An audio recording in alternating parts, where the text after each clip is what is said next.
ഹരേ കൃഷ്ണ. എല്ലാവർക്കും എൻ്റെ വിനീതമായ നമസ്കാരം. ഇന്ന് പുരാണ കഥകളിലെ അജാമിള മോക്ഷം എന്ന കഥയാണ് ഞാനിവിടെ അവതരിപ്പിക്കുന്നത്. കന്യാകുബ്ജം എന്ന ദേശത്ത് അജാമിളൻ എന്നു പേരായ ഒരു ബ്രാഹ്മണൻ താമസിച്ചു വന്നിരുന്നു.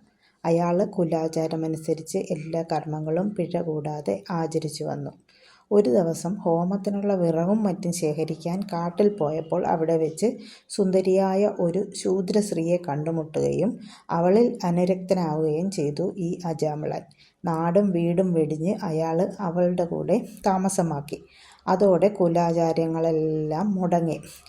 88 വയസ്സായപ്പോൾ രോഗബാധിതനായി കിടപ്പിലുമായി.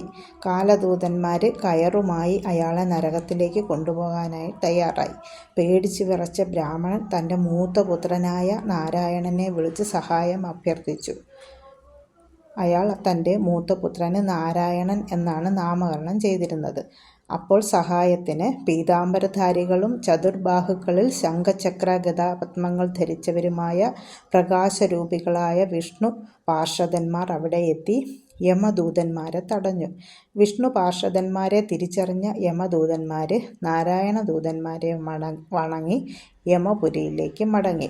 ഇതെല്ലാം അത്ഭുതത്തോടെ നോക്കിക്കണ്ട അജാമിളന് ബോധോദയമുണ്ടായി. രോഗവും മാറി. അദ്ദേഹം തൻ്റെ തെറ്റ് മനസ്സിലാക്കി എല്ലാ സുഖഭോഗങ്ങളും ഉപേക്ഷിച്ച് ഗംഗാതീരത്ത് ചെന്ന് തപസ് ചെയ്തു. സർവ്വ അലങ്കാര വിഭൂഷിതനായ വിഷ്ണു ഭഗവാനെ മനസ്സിൽ ഉറപ്പിച്ച് ധ്യാനം തുടർന്നു. ഒടുവിൽ വിഷ്ണു പാർഷദന്മാർ അയാളെ കനക വിമാനത്തിൽ കയറ്റി സ്വർഗത്തിലേക്ക്